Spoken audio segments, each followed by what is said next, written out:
Most people do not have a money problem. They have a control problem. They have built a life where every dollar is already promised, every month is already spoken for, every investment is already committed, and every decision is already made under pressure. Then they call that efficiency, they call it discipline, they call it being fully invested. I call it financial nakedness.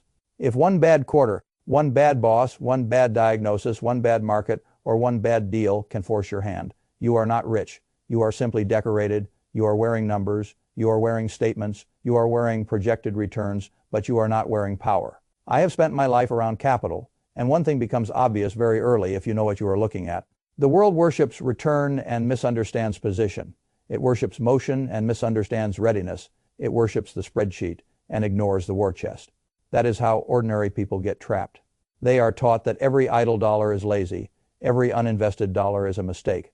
Every large cash balance is an embarrassment. Every month they are told the same thing in more polished language. Put it to work, maximize, optimize. Don't let it sit there. Don't miss the market. Don't lose to inflation. Don't be conservative. Don't be afraid. And because they hear that message often enough, they start feeling ashamed of liquidity.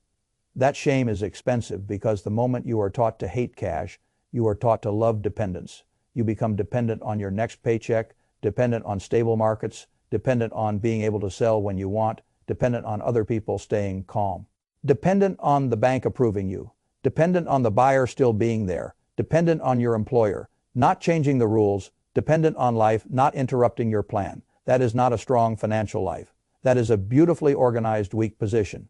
I am not talking about stuffing cash under a mattress and refusing to own productive assets. I have built my entire life on ownership. I prefer businesses to wages, equity to consumption, and productive assets to idle vanity. But that is exactly why I respect cash more than most people do. Cash is not there to impress you with an annual percentage. Cash is there to keep you from becoming prey. Cash is there so that when the room changes temperature, you do not have to change your principles. Cash is there so that when everybody else is cornered, you are the one person in the room who still has range of motion. That is what a war chest is. A war chest is not dead money. A war chest is stored decision power. A war chest is delayed force. A war chest is freedom before freedom is fashionable. A war chest is what lets you refuse bad terms, survive bad weather, and strike when prices break. Most people never build one because they have been trained to think only in one dimension. They know how to ask, what return am I giving up? They almost never ask, what pressure am I removing? They know how to calculate inflation. They almost never calculate desperation. They know how to estimate the future value of an index fund. They almost never estimate the lifetime cost of being forced to sell at the wrong time, stay in the wrong job, accept the wrong client, tolerate the wrong relationship, or pass on the one great opportunity that shows up when everybody else is gasping. That is why so many people with respectable net worth still live like hostages. They are paper strong and position weak. They are portfolio rich and decision poor. They are net worth positive and option negative. That is not wealth. That is a costume. Let me make this more brutal. If all of your money is working, then you are working for all of your money. Because if you need access, you must ask permission from the market. You must hope the timing is favorable. You must hope the price is decent. You must hope the buyer appears. You must hope volatility is low enough. You must hope the emergency does not arrive during the drawdown. You must hope the opportunity does not arrive while you are locked. That is too much hoping for a person who claims to be secure. When I look at a financial life, I do not begin by asking what the expected return is. I begin by asking what can force a sale, what can force a compromise, what can force a bad bargain, what can force obedience, because the most expensive financial errors in life usually do not come from low returns. They come from forced behavior. A man does not destroy 10 years of compounding because he earned 8% instead of 10%. He destroys 10 years of compounding because he loses his job during a downturn, has no cash, sells quality assets at a discount, cancels the contributions, panics, waits for clarity, re-enters late, and then pretends the problem was bad luck. It was not bad luck. It was exposure without a war chest. That is a different problem. You need to understand the psychological violence of living without liquidity. People speak about not having cash as if it is a technical portfolio choice. It is not. It is a nervous system problem. When you have no liquid reserves, every inconvenience feels bigger than it is. Every market drop feels personal. Every delay becomes a threat. Every surprise becomes an emergency. Every negotiation begins from weakness because the clock is always against you. That kind of life corrupts judgment. You stop choosing, you start reacting, you stop allocating, you start defending, you stop thinking like an owner, you start behaving like a cornered employee. That is the hidden tax of being fully stretched. It is not just that you have less money, it is that you think worse. Desperation does not merely hurt your balance sheet. Desperation lowers the quality of every decision that touches your future. And once that happens, the damage compounds in ways the spreadsheet never shows. You take the job you should have refused, you keep the client you should have fired, you sign the lease you cannot comfortably carry. You keep the car payment because your identity got tied to the vehicle. You hang on to a fragile lifestyle because you are too embarrassed to shrink it. You pretend a shaky situation is fine because you cannot afford honesty. That is what a weak cash position does. It turns truth into a luxury. A war chest reverses that the first thing cash gives you is calm during chaos. Everybody likes to repeat that famous line about being greedy when others are fearful. Very few people are ever in position to do it. They quote courage while owning no spare liquidity.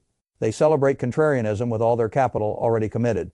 They talk about buying blood in the streets with a debit card that is already sweating. When the market drops 30 or 40%, most people do not go shopping. They go silent, they stare at screens, they refresh the news, they check their retirement balance every hour. They promise themselves they are long-term investors while feeling physically sick. Then life lands on top of the drawdown, a layoff, a medical bill, a business slowdown, a home repair, a family crisis. Now, the theory of long-term investing collides with the reality of short-term cash needs. That is when bad arithmetic becomes catastrophic behavior.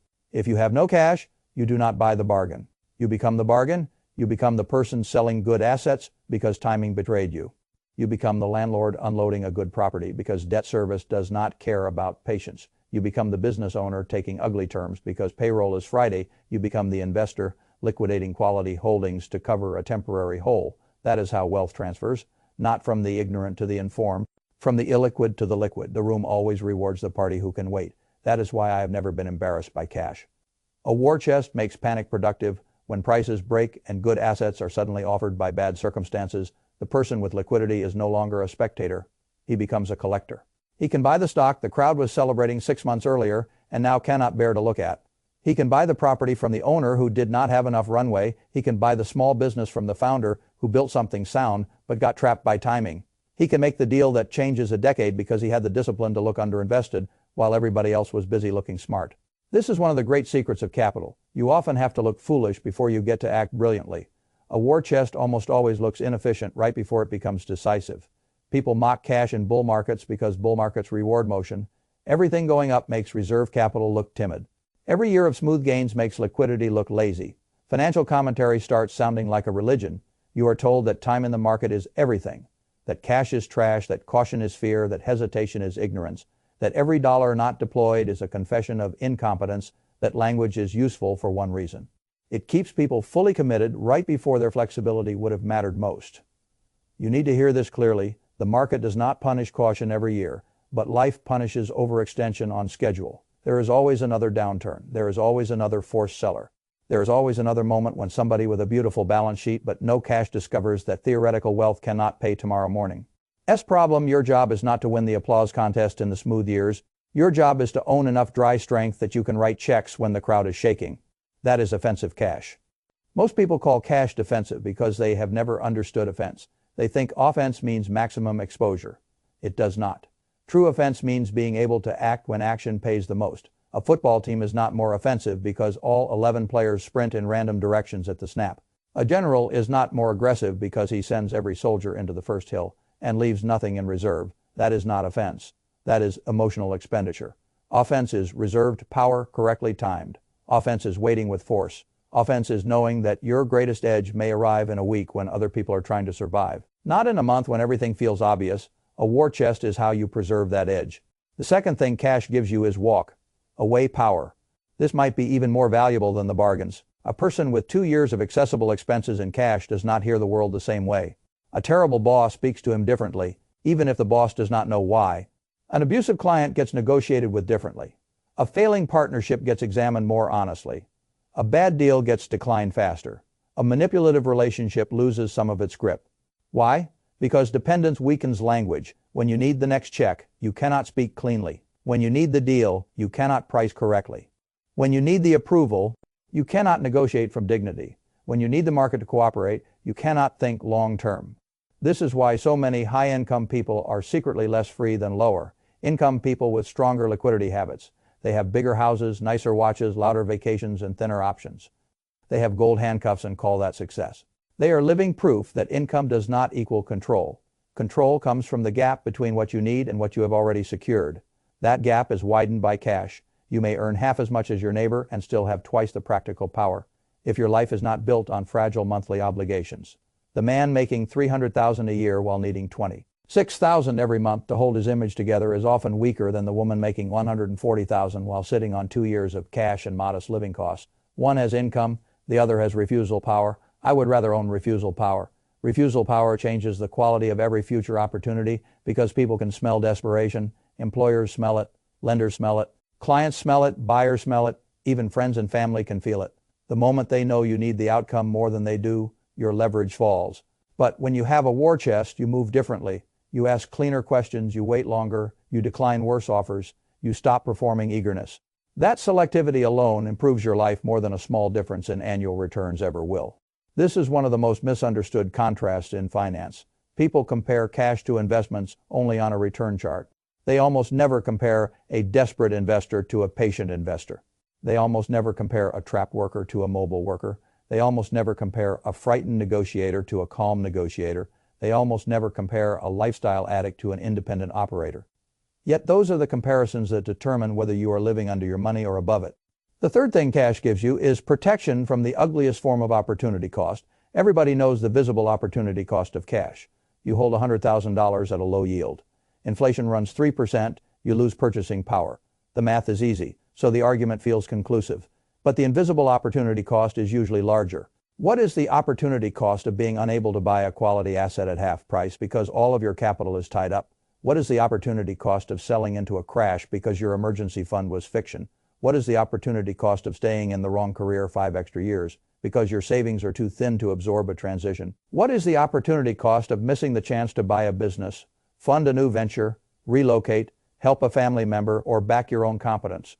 Because the portfolio was fully optimized, what is the opportunity cost of permanent stress? People calculate the first cost precisely and ignore the others, because the others do not fit neatly into the advisor's software, but life is not lived inside advisor software. Life is lived in timing, pressure, courage, and optionality. I have seen men lose far more wealth from the absence of cash than from the erosion of cash. A 30% market decline does not merely reduce a portfolio. It reveals who was pretending to be long-term. A good business offered at a distressed price does not merely create an upside opportunity. It reveals who had the reserve strength to capitalize. A job loss does not merely reduce income. It reveals whether the household had built a war chest or merely a fragile display case.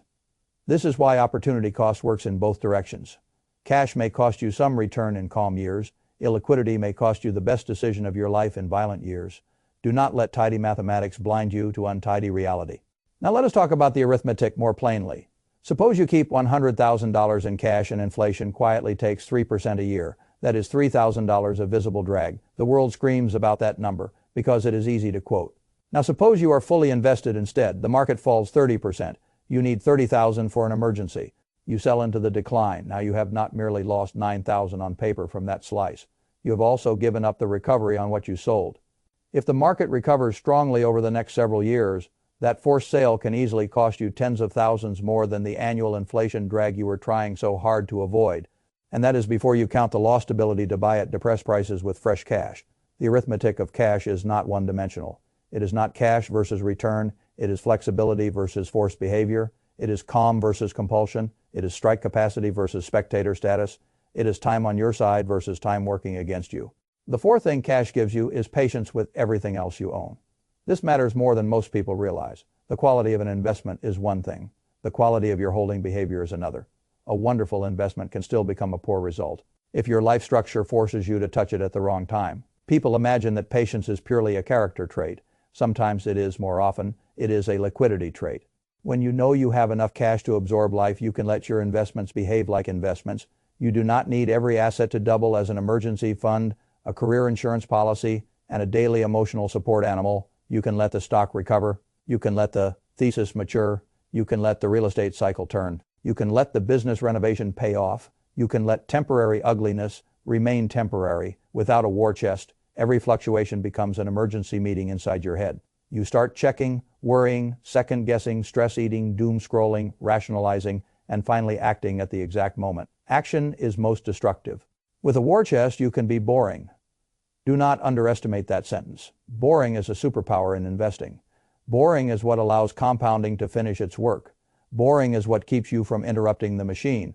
Boring is what lets your intelligence matter more than your nerves. I have met many people who thought they needed a better strategy. What they actually needed was enough cash to stop sabotaging the strategy they already had. That is a different diagnosis. You do not fix a nervous system problem with more financial jargon. You fix it with reserves. Now I want to say something unfashionable. Many people who are aggressively investing for the long term are actually running a hidden leverage structure, not formal leverage. Life leverage. Their mortgage is high. Their car payments are fixed. Their private consumption is sticky. Their children's commitments are expensive. Their identity depends on maintaining appearances. Their investments are fully deployed. Their emergency fund is cosmetic. Their job is tiring but necessary. Their boss is intolerable but unavoidable. Their portfolio is long-term in language and short-term in reality, because any real disruption would force liquidation. That person is not an investor. That person is a leveraged lifestyle operator wearing an investor costume. A war chest strips away the costume and puts truth back on the table. If you want genuine long-term behavior, you need short-term strength. If you want to be patient, you need liquidity. If you want to buy in chaos, you need reserves before chaos. If you want independence, you need years of breathing room, not motivational slogans. This is where the worker versus owner contrast becomes sharp. A worker with no cash must sell time on demand. An owner with a war chest can choose when to act. A worker with no cash negotiates from survival. An owner with a war chest negotiates from standards. A worker with no cash sees downturns as threats. An owner with a war chest sees downturns as inventory. A worker with no cash thinks in weeks. An owner with a war chest gets to think in cycles. That difference compounds. It compounds in confidence, in patience, in negotiation quality, in timing, in career design, in family stability, and yes, eventually in net worth. Do not miss the deeper psychological shift here. A war chest changes your identity. The moment you know you could live for a year or two without new income. Something subtle but powerful happens inside you. The world stops feeling like a series of authorities and starts feeling like a field of choices. Your standards rise, your tolerance for nonsense falls, you quit lying to yourself about what you hate, you become less willing to perform wealth and more interested in preserving power. That is a very profitable transformation. The money is still the money. But the person allocating it is no longer the same person. This is why I dislike the shallow phrase, cash is king. It sounds catchy, but it is incomplete. Cash is not king. Cash is command. Cash is not a trophy. Cash is a lever. Cash is not a return engine by itself. Cash is what allows you to use every other engine correctly. That is a much better definition. The financial industry, of course, has almost no incentive to talk this way. Most of the machinery around you is built to monetize deployment. Advisors get paid on assets under management. Platforms get paid when capital is active. Product manufacturers get paid when money is allocated into products. Media gets attention when it gives you urgency, fear, excitement, rankings, price targets, and continuous reasons to do something. Very few people get paid when you keep meaningful reserves and become harder to influence. So the system nudges you toward full commitment. It makes you feel unsophisticated for holding cash. It makes liquidity look embarrassing. It makes prudence look outdated. It makes patience look unambitious. That is because a person with a war chest is harder to sell to, harder to scare, and harder to rush. He does not need every promise. He does not need every product. He does not need to chase every new story. He can wait. Waiting is expensive for people trying to earn fees from your movement. That is why you must build your financial life around your interests. Not theirs. Let me make it concrete the way ordinary households actually live it. Suppose your monthly expenses are $4,000. 1 year of living costs is $48,000. 2 years is $96,000. Add a separate strike reserve of $50,000 because you want the ability to act if markets break, a property appears, or a business needs quick capital. Now your war chest is $146,000. The spreadsheet crowd will gasp. They will tell you that a third of your net worth is doing nothing. But if that reserve keeps you from selling stocks in a crash, gives you the nerve to leave a poisonous job, lets you buy when assets are offered at 40 cents on the dollar, and allows your long-term holdings to recover untouched, then that cash is not doing nothing. It is doing 4 jobs before breakfast. Or imagine 2 people each start with roughly the same overall wealth. One keeps everything invested because he wants maximum efficiency. The other keeps a meaningful war chest. Then the market drops 35%, an emergency takes $30,000, and good assets go on sale. The first man sells weakness to cover the emergency and watches the rebound from the sidelines. The second man uses cash for the emergency, leaves his assets alone, and still has reserve strength to buy fear at a discount. After a few years, the gap between them no longer comes from annual return. It comes from position. Now the question becomes practical. How much cash belongs in the war chest? There is no universal number, because the purpose of the war chest depends on the life it is defending and the opportunities it is meant to seize. But I can tell you this with confidence. The amount is probably higher than conventional wisdom makes people comfortable with. 3 to 6 months of expenses is not a war chest. It is a band-aid. It is a starter shield. It is the difference between a flat tire being annoying and a flat tire becoming debt. Useful, necessary, not enough. A war chest begins where basic emergency thinking ends. A war chest must be large enough to do 3 things. First, absorb true disruption without forcing sales. Second, give you real walk, away power. Third, allow decisive action if serious opportunity arrives. For many people that means 1 full year of expenses in accessible cash. For some it means 2. Then, depending on your ambitions, you may need a separate opportunity reserve. If you hope to buy into markets aggressively during crashes, acquire a small business, make a down payment on a distressed property, bridge a career transition, or back a well-timed operating opportunity, that reserve cannot be symbolic. It must be able to matter. That is the mistake so many people make. They keep just enough cash to avoid embarrassment, not enough to create advantage. They are protected from inconvenience, but not positioned for asymmetry. I want you to think about your war chest in layers. The first layer is survival cash. This keeps randomness from breaking your structure. The second layer is refusal cash. This gives you the ability to say no without lying. The third layer is strike cash. This lets you move when prices fracture and other people freeze. Those 3 layers do not all need to be identical in every household. But if you have none of them in meaningful size, then you are pretending to be financially strong while depending on favorable conditions. That is not strength. That is weather dependency. And weather dependency is a terrible foundation for freedom. A person who insists on being 100% invested at all times is often confusing motion with courage. Real courage is not being all in when conditions are kind. Real courage is preserving enough control that you can remain rational when conditions turn hostile. I have kept large reserves at times not because I forgot how compounding works, but because I understand exactly how compounding works. It works best when you do not interrupt it. It works best when you can buy more in stress. It works best when you are not forced to liquidate. It works best when patience is structurally possible. A war chest makes that structural without structure. People default to emotion, and emotion is an expensive portfolio manager. Let me push this one step further. Cash also protects your dignity. That word belongs in money conversations much more than it does. A person without liquidity will eventually have to accept conditions that offend his own judgment. He will tolerate the insulting client, the manipulative employer, the predatory lender, the bad contract, the stupid deadline, the upside-down refinance, the ugly sale, the panic disposition. He will tell himself he had no choice. Sometimes that is true, but more often he had no war chest. There is a difference. Dignity is not just moral posture. Dignity is financial design. Dignity is what happens when you have built enough reserve strength that you can obey your standards without being destroyed by the waiting period. This is why I say real wealth is not merely the size of the pile, it is the shape of the position. A huge net worth with no liquidity can still behave like weakness. A smaller net worth with a strong war chest can behave like power.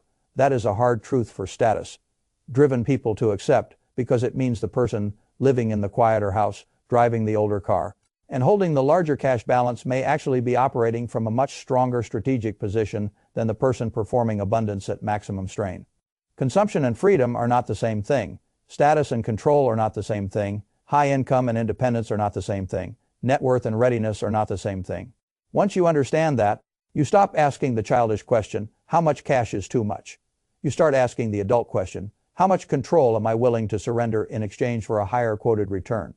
That is a much better question. Because quoted return is not the only return. There is return on sleep, return on negotiation, return on selective action, return on patience, return on honesty, return on mobility, return on never having to sell good assets under ugly conditions, return on being able to buy when others cannot, return on no longer making fear-based decisions. Those returns are real. They simply do not show up in the same font as market performance.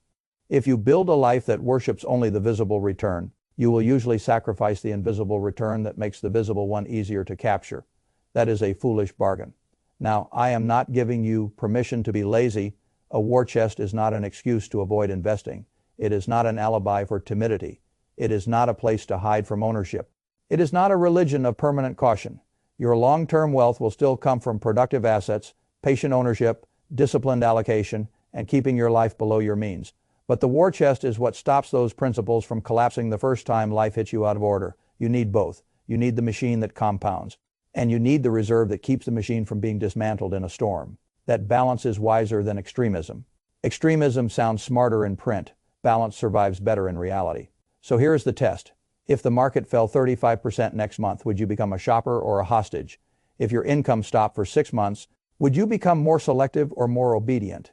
If a genuinely great opportunity appeared this year, could you move with force or only admire it from a distance? If the answer to those questions makes you uncomfortable, good. Discomfort is cheaper than denial, because this is the door most people eventually reach. You can keep chasing maximum theoretical return while staying structurally fragile, explaining away your dependence with clever language.